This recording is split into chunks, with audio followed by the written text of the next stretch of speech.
Build creative confidence. Beat the inspiration addiction. Join the Writer's Gym.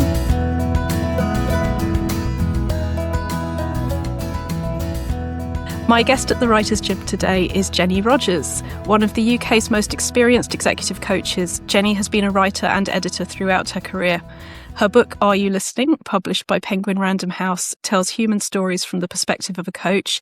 It tackles common human dilemmas, such as how to overcome shame after a mistake, how to face disappointment and bereavement, what it means to start a new career or recover a more honest self after making a fortune or after life as a celebrity. During her stint as a BBC TV producer, she commissioned and edited many best-selling books, including Delia Smith's Cookery course and Madhur Jaffrey's Indian Cookery. Recent titles include Personality Type, Understanding Yourself, Getting More of What You Want in 2024, and Fearless Coaching 2025. She is currently working on a book for women in midlife. This will be published in 2026 by Short Books. Her books range from Coaching for Health, co-written with Dr Arti Mainey, to titles on how to be an excellent facilitator, how to cook and eat healthily, how to navigate career crises, and how to be a successful coach, with a fifth edition published in 2024 of the book many now regard worldwide as the Bible of Coaching, Coaching Skills, The Definitive Guide to Being a Coach. Jenny's philosophy as a writer is that, to adapt Dr Einstein's phrase, everything should be as simple as possible, but not more simple. Her aim is to tackle complex subjects in a way which makes them accessible. Jenny, as a way into why writing and coaching are important and how they work, that feels absolutely like both of them. Yeah, I think it is. Do you find that they have evolved together a lot? Yes, I think even in my life as a TV producer, I was gambling on the idea that something that interested me was likely to interest other people. Looking back, I think, how on earth did I ever have the cheek to do that? But I did. And at the same time, I saw my role as the newcomer to working as I was in TV with a lot of people who, including Delia, who were very expert, as encouraging them to assume that nobody really knew anything and that to start right from the beginning. So how you simplify a really complex subject? Coaching, which you quoted in your intro, is a very good example. It is a very complex skill. So how do you make it seem accessible and simple enough without losing the integrity of the subject? So that's a challenge, always.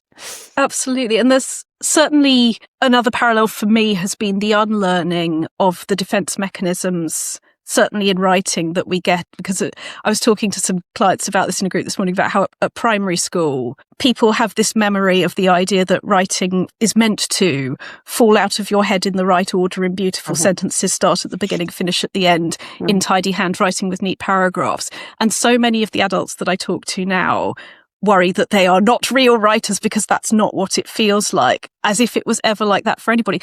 And it's so true for real life, isn't it? I mean, life off the page. We're trying to be adults a lot of the time, which is the opposite direction to authenticity.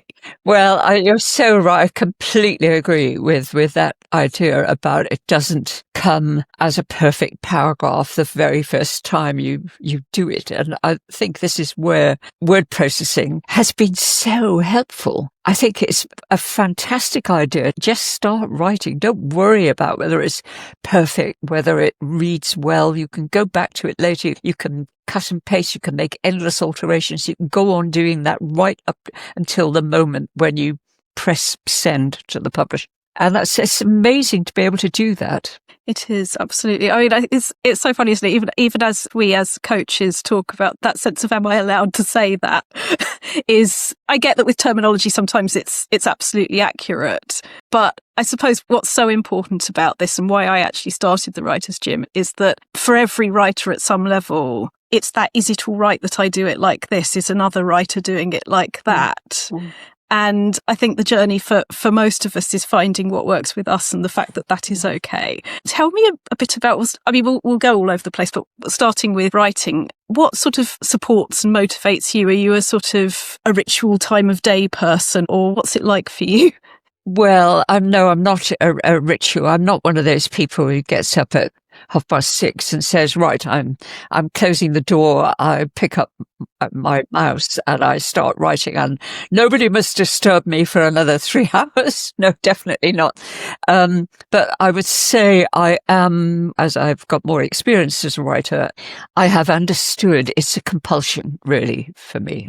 And I don't know about the work you do with people who want to be writers, but I think if you don't really have that compulsion, which can take endless forms, it's going to be very, very much harder. When I look back at my history as a writer, I can see that I have always had that itch to write.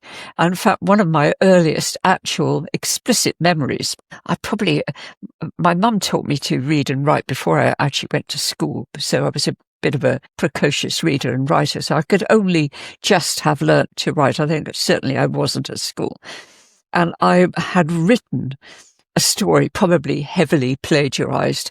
I remember it was about a mouse, so it was probably based on something that I'd been read to. And I had written this story, and I can see now these jagged pages that I'd cut up. And I handed them to my mother saying, make this a book for me. So she was a very expert needlewoman. And she probably took this in her stride. I'd probably already clumsily folded it over. And she very nicely stitched it up in the middle for me. So that was my first book. And I just couldn't stop, really. I think even as a teenager, I was offering to edit the school magazine. I went to university. Immediately is where I met my late husband, writing for the student newspaper. Later, I edited the university magazine. I did a postgrad thing at Oxford, and there was a magazine called Oxford Opinion. And I think, how did I ever have the nerve to do this? But somehow I made myself the editor, probably because nobody else wanted to do it. And it just went on from there. And if I'm not writing, it's as bad as this, actually, Rachel. If I'm not writing, I'm not happy. Yeah. And as good as this. Yeah. It's part of who we are. Yeah, that's right. It is. It's an ingredient. Yes. So I think, though I don't have any set routine, if I'm, as I am now, in the middle of the book you mentioned, it's past the first draft stage, and I'd like to talk about working with my editor, actually. It does mean that I'm thinking about this book all the time. So what I'm doing is running to my desk, which is where I'm sitting talking to you now. And I could just do maybe a few paragraphs or work for hours with no interruption. It just becomes a process that has its own momentum. I'm interested to hear you say about the compulsion and having to have it. And I categorically agree both about the needing it and the not having. I hate the phrase "don't have a choice" because we always have a choice, but not having a choice, it is an ingredient. But in terms of, you mentioned the people that I'm working with a lot of the time, some are published authors looking at going into another area, or some are writing curious for the first time. But the reason I started all of this was me as an MA student, PhD student, looking around me, seeing all of these people who loved writing or having written. But everyone would arrive at these sessions with what I now talk about as the inspiration addiction, the idea that we're going to come in and this is going to happen as a result of being in this room. And then we're all inspired. We've all got these terribly good intentions. But then in the week between now and coming back with the same very good intentions, very little / bugger all has happened in between. And I remember looking around and thinking, well, if it's not about ability as a writer, because it wasn't, and if it wasn't about amount of time people actually had, because it wasn't, some people, children, work, neither, all of the things, it was all of those different circumstances, the same process was going on. And that was me thinking it needs to be like the physical gym, in that if we find healthy habits that we bring into our lives, it does improve. Because I think it is about creating the thing that you need to see in the world, isn't it? Because I was one of those people who, my personal life was quite difficult at this point. I was thinking about it, and the writing could have gone down the plug hole as part of the survival mechanism where you're constantly on high alert. But instead, I used it as a facility to create the change I needed to see, which was have a space where you've got enough of your mental space that you can be present in the writing. You mentioned Alan, and we'll definitely talk about your husband, Alan Rogers, who my favourite of your books, I know I've mentioned this to you, is Are You Listening? And that's dedicated to him, and that we see through the stories of you working with these different clients. The memoir aspect is very beautifully present, as in it's what's going on for the client, it's what's going on for the coach. Both are evolving on their own terms, but also the relationship is evolving. And you very generously, and I think something else about the quote that we came in with, the simplicity of it, because it's such huge stuff, but saying clearly, this was going on for me, it was vast, and I needed enough of my mind to be able to show up for my client and for the writing in this situation, but this is going on as well. I mean, I'm not really phrasing this as a question, am I? But I think that balance of life and art, getting them to feed each other, it's an important thing, isn't it? Finding how... It is. And my other motivation for writing that book was, well, there were several, but one was to challenge the myth that, as you know, some coaches claim that coaching is always successful and that you, as a coach, you have some magical power and that nothing ever goes wrong. And I wanted in that book to convey that sometimes things do go wrong, or sometimes they go right for reasons you don't really fully understand, but that also it's not a one-way exchange. Coaching isn't something you do to a client.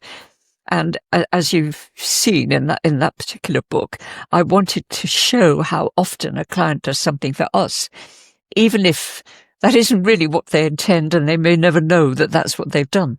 That it's always a two-way exchange. You're not like, Freud talked about being the blank mirror, and the couch in his consulting room, which I have seen with awe, where you didn't do eye contact with the client. The coaching is, as you know, not at all like that. It's quite an intense relationship while the coaching is going on. So I wanted to convey some of that and to write honestly about my own experience. And as you say, sometimes the difficulty of carrying on doing it when your personal life is in shreds and you're dealing with bereavement or goodness knows what, and how you carry on. And the writing space becomes this, it would sound trite on its own, but part of what it becomes is a sanctuary, that it is a place where you have the time and space, if you arrive with it, to explore what needs exploring. And for me, it does feel like an important parallel with coaching, that the book that I'm sort of working on at the moment is the phrase that I say in workshops a lot is think on the page.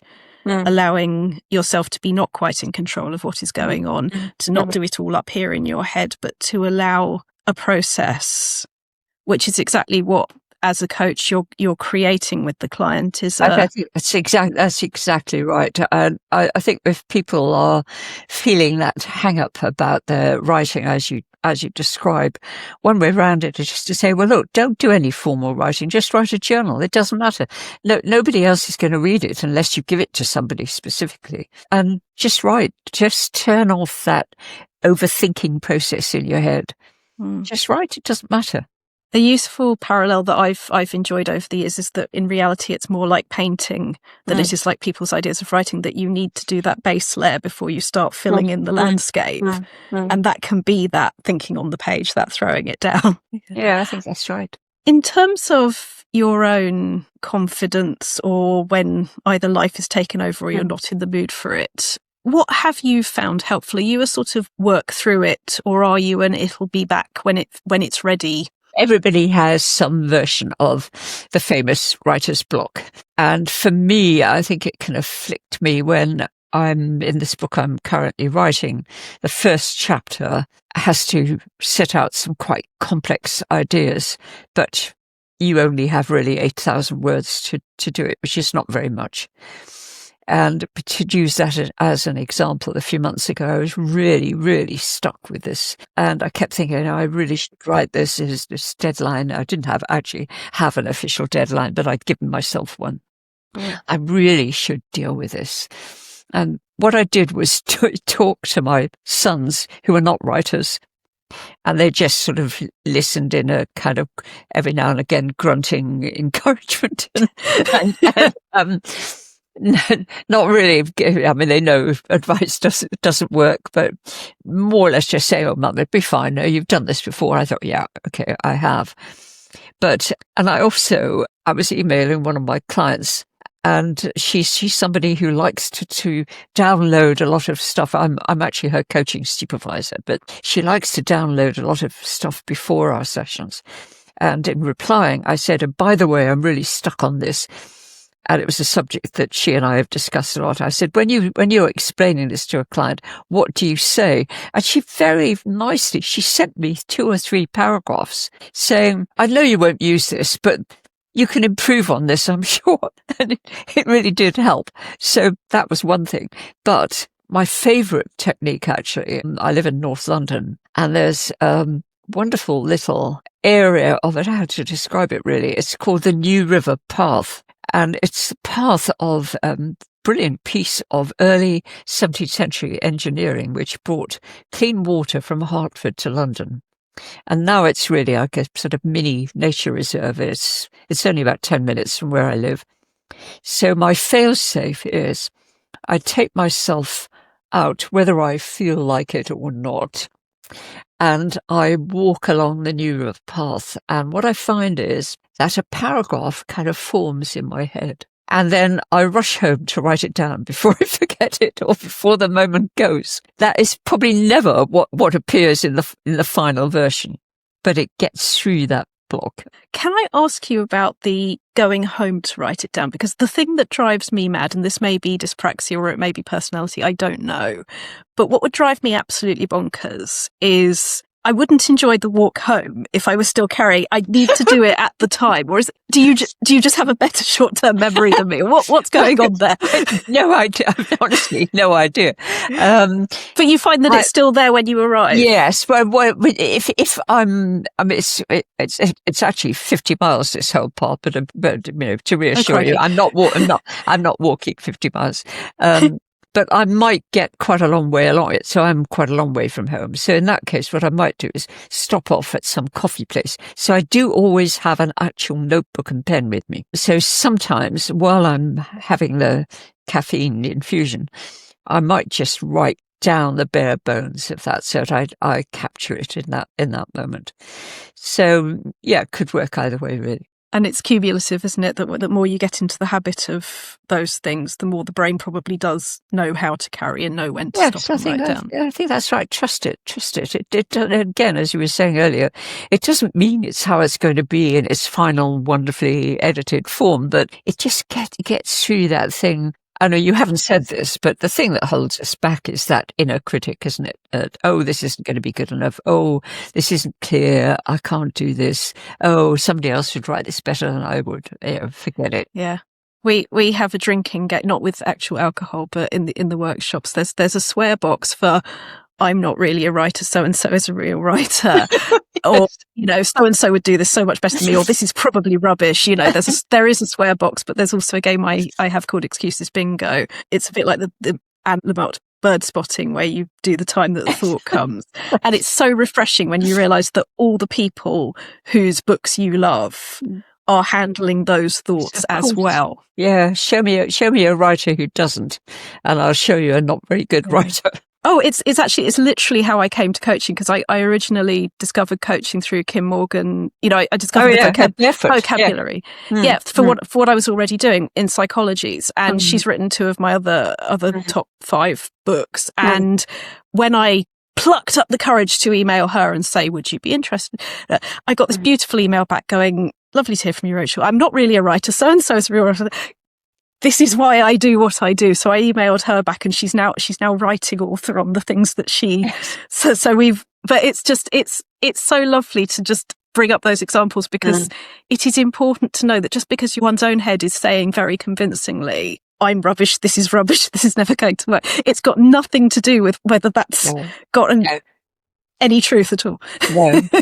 No. And I think you also, as a writer, you have to put on your big girl pants and be prepared to show your work to somebody else. While accepting, you may not agree with what they say, you may conclude they're completely wrong, but showing it to somebody else, you can learn so much from that. Absolutely. While I agree with that, an important devil's advocate, both of which I think might be true, the way I've seen a lot of memoirists, and I would obviously include Are You Listening as memoir among the many other things it is a way I've seen people shoot themselves in the foot with memoir in particular is do a very small amount and then immediately go to somebody in their life for feedback and say, is this all right? Oh, right, yes. No. And the thing is that you won't even know why you're writing it yet. It will feel exposing if you don't know why the story is relevant to anything yet. No. I think there's an art in knowing when the right time is to show somebody what you've done. I would say it's never about asking permission. Yes, I just get out my flags to wave. Yes, finding how to give yourself permission. Do you have that conversation with yourself still? Are there times when that alarm goes off? Yes, yes, absolutely. In fact, maybe we could talk about working with a professional editor. Would that be appropriate to talk about that? Absolutely. Yeah? Yes. I would consider myself a very experienced writer, and I think I have learned over the years how to improve what I write. Just that's another thing, actually, that your first attempt is probably not going to be as good as your 10th or 11th attempt in terms of books or articles or whatever. But I would consider myself to be quite an effective editor of my own work before I show it to anybody else. I can spot repeated words in paragraphs. I can see long sentences. So I can deal with all that stuff that as a beginner writer, you probably need to learn how to do and how to read it with a more critical eye. For instance, when in a commissioning editor role of people who've never had really written a book before, I often found people, I don't know whether you find this with your clients, but they do back to front sentences. And if you read it aloud, you soon see, oh, there's something wrong with that. So I can spot that kind of thing. So when Short Books told me that they would invest in it, get this, a real live, actual professional editor, I couldn't believe it. And I wondered, because it's so many years since I've had anybody like that, to give any real input. It's a bit notional what publishers can provide because publishing is in such a state of distress, essentially. I couldn't believe my luck. And this is turning out to be the most amazing collaborative experience. I am thrilled to be working with her. Her name is Fiona Robertson, and she's an author herself. So it's just a wonderful balance between challenging me and suggesting things and knowing that it's still my book. And it goes back to your point about asking for feedback too soon or being over-influenced by what people say. So she and I have to balance this all the time. It's my book. She is very in tune with what I'm trying to say. And sometimes I will disagree with her, but I'm going through, I have this right in front of me right now. You see her comments. To get 75 comments on a chapter is just such a gift. It's just amazing. And I find I'm agreeing with her most of the time. I think it can be something very simple, like you don't need an A heading here, or as she's just written here, I don't think this case study makes sense. I don't understand what it's adding. Yeah, okay, she's right. I've just deleted it. So it's just a wonderful partnership, and she is adding. It'll be a so much better book for her input. And you're reminding me of the coaching supervisor relationship in that it's not so much feedback as feedback from the person who is the right person to get feedback from. And I guess maybe that's one of the main differences is you've got the right editor for you and you know that, so you can. Yeah, well, I didn't know that at first. And I had to wait to hear what her comments would be. And she's very skilled, I think, at getting to understand what the book is about and getting to understand me. And it's just an absolute gift. I'm so privileged to have her, actually. I was talking to Joanne Harris a little while ago. One of the important things with that, I think, that Joanne brought up was it won't always be the right editor, and I'm delighted that this is. But this feels like such a good example of knowing what good editing feels like and what a good relationship feels like. And if something isn't working, we need to say that, and the right people are out there. I realise it's not always going to go that way, but. No, that's right. Well, I had many years ago, I co-wrote a book. It was so long ago, I'm not even sure I still have a copy of it. but the publisher did allocate the wrong editor. He took every personal observation, everything personal out of it. And as one person, we had to rise up to the publisher and say, this is completely wrong. And we reject this person's comments. She had completely missed the point of the book. Yeah, because that's what is brave and that's what is useful in the end, that we could give the facts until the cows come home. But it's the human reality and it's the relationship and the vulnerability that makes it meaningful, isn't it? Yeah, that's exactly right. Yes. And it makes you appreciate the right person when you're with as with any kind of relationship, having gone through one that wasn't right, knowing that Fiona is right. Yes. Well, and also to mention somebody we both know, Jamie Marshall, my agent. So I'd already sold the book to Penguin before I met Jamie, but I had the sense to realise that I did need an agent. And we met, and it was very quickly very clear that we could get on, and he's become a really good friend. But he also has an extremely good editorial sense. And he hasn't got the time to read in the detailed way that Fiona is doing, but he might look at one chapter and again give me very detailed notes on that, which gives me ideas about how the rest of the book might evolve. In fact, really, this whole current book was his idea, and I was very resistant to it at first, thinking, oh no, I don't think I want to know, I'm not sure. Anything to say, no, I don't think so. And he just nagged me very skillfully. To the point where I began to believe that there was a book there and that probably I could write it. So I owe him a lot as well. So with these two people by my side, it's just wonderful. So having done a lot without, if I'm right in terms of the years, which I may or may not be, having done quite a lot without an agent, or was he? Did you have a different agent before him, or was he your first agent? No, he was. Sure. Well, I did have an agent where the relationship never really worked out. So, to all intents and purposes, yes, he was the first one.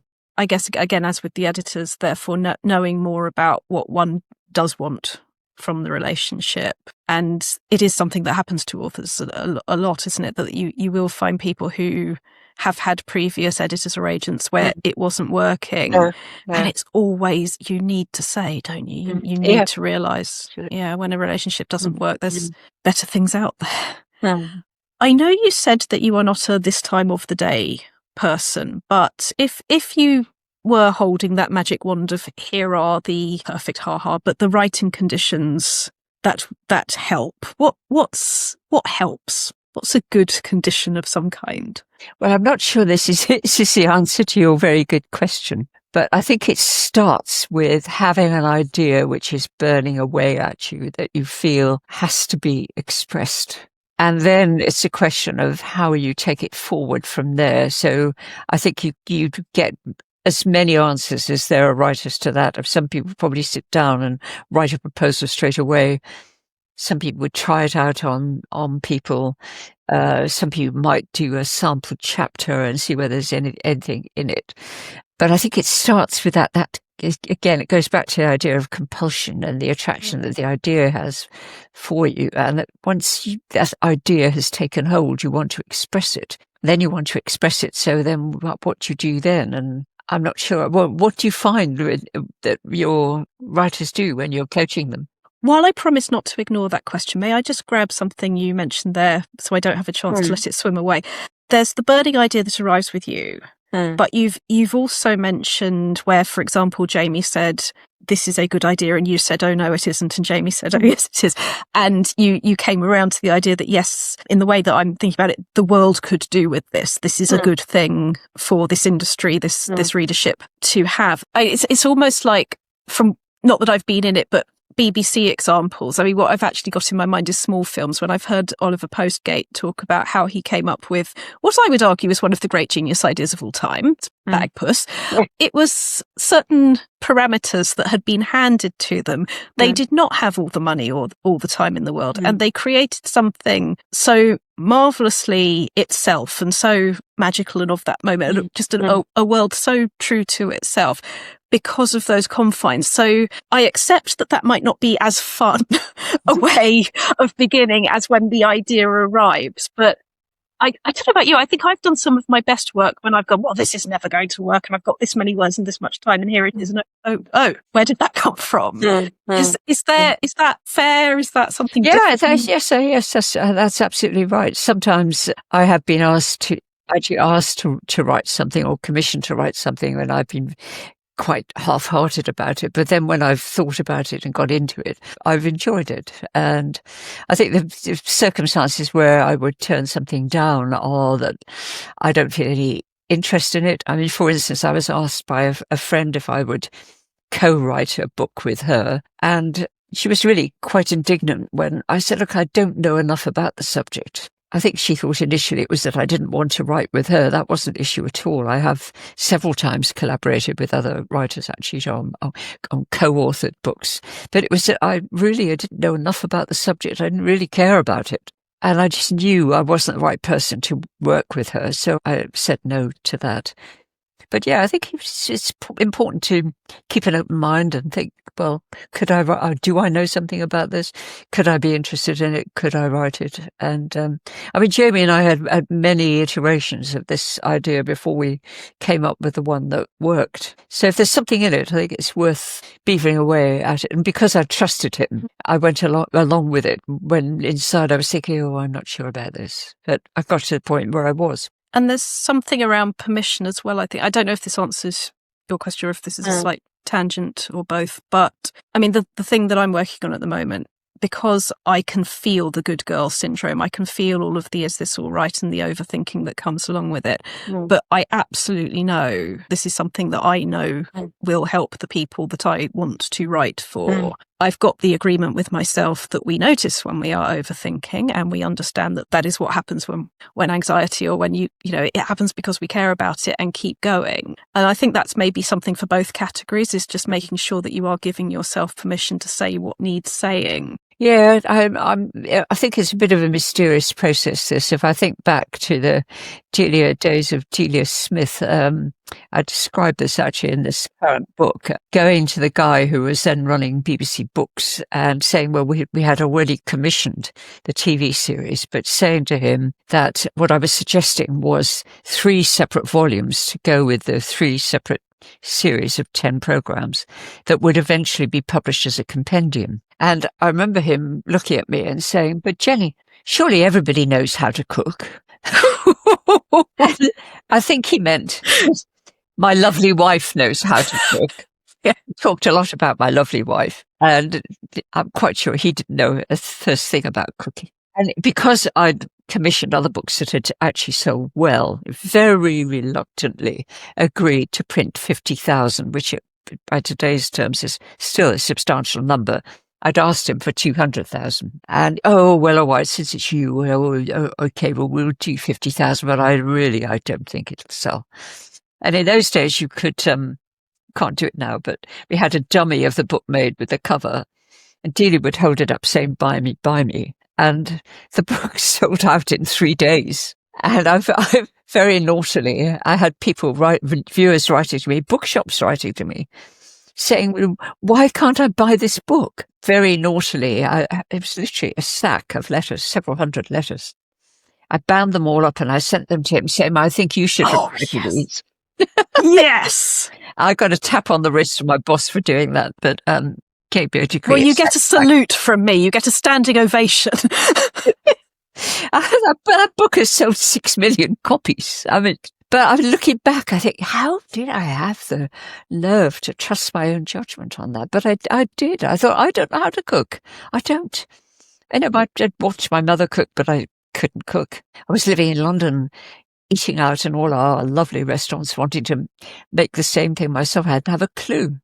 I thought, well, if this happened to me, there must be thousands, millions of people just like me. And this is what I think so many of my members and listeners will need to hear, and that we all need to get used to reminding ourselves, is that if this is useful to me, or if this is something I struggle with, so do lots of other people out there.